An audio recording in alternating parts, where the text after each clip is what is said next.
Guess where I am? I'm back at Kokomo Winery in the Dry Creek Valley. We are going to be talking to winemaker Erik Miller, and we're going to be tasting some of his yummy wines. So I'm really looking forward to getting in those doors.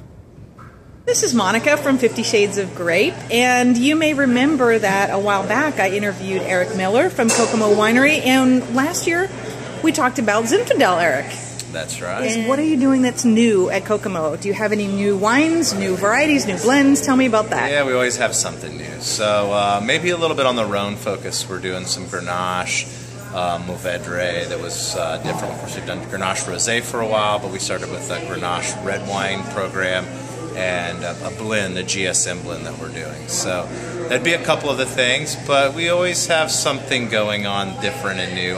Probably a late harvest Muscat. Ooh. We're looking at doing this year.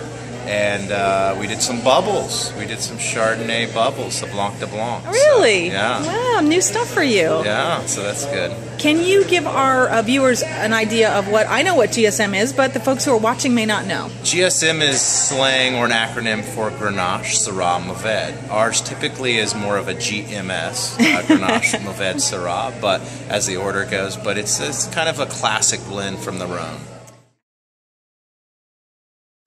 The gentleman in the hat walking back and forth is Erik Miller. He's the winemaker here at Kokomo Winery in the Dry Creek Valley. These grapes that you can see coming out of the hopper right here, they're coming out and they're going into this machine that has the red label on it. That machine is the crusher destemmer, and the crusher destemmer separates the grapes from the stems. There you can see a beautiful cascade of grapes coming down. And then the stems come out the other end.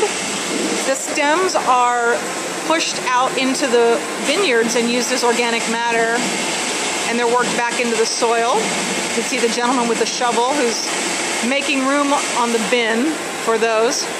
And then you can see under the cascade of grapes, it falls into this silver bin here, which has an auger in it, and then that takes the loose grapes and the juice, and it pumps it through these white hoses into a huge fermentation tank here on the premises, where the grapes will sit and ferment and turn into wine for several weeks before they're bottled.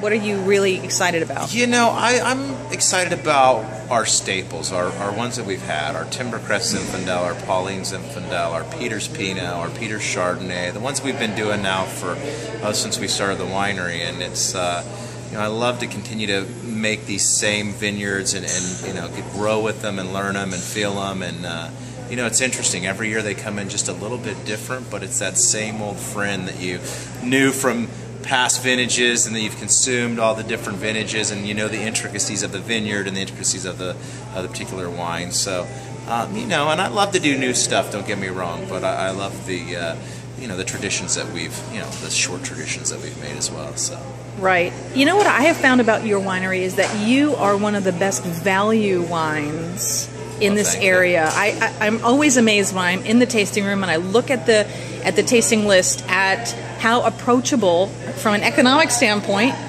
your wines are, and that's really nice. That's right in our wheelhouse. We love to tell people about wines that not only are good, that are handcrafted, but that they can afford to drink all the time. Well, thank you for that.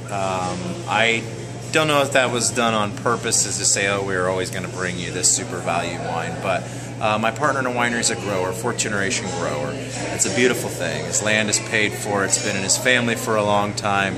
I feel like we get some pretty fair prices on our fruit and try to, you know, let that come through in the bottle price. So, but you know, it takes a lot of money to make world-class wine. You know, there's no shortcuts, and you know, our fruit's still expensive as it pertains to, you know, Sonoma County fruit and world-class stuff. So. But thank you, I appreciate that, and we try to be in that $30 range to, you know, for a small producer, I think that's good. So. Yeah, well, as always, I really appreciate you taking some time with me during a busy, busy season here in the beautiful Dry Creek Valley, and we look forward to seeing what's new next year when we come back out. Thanks a lot. We love having you. Thank you so much for the opportunity.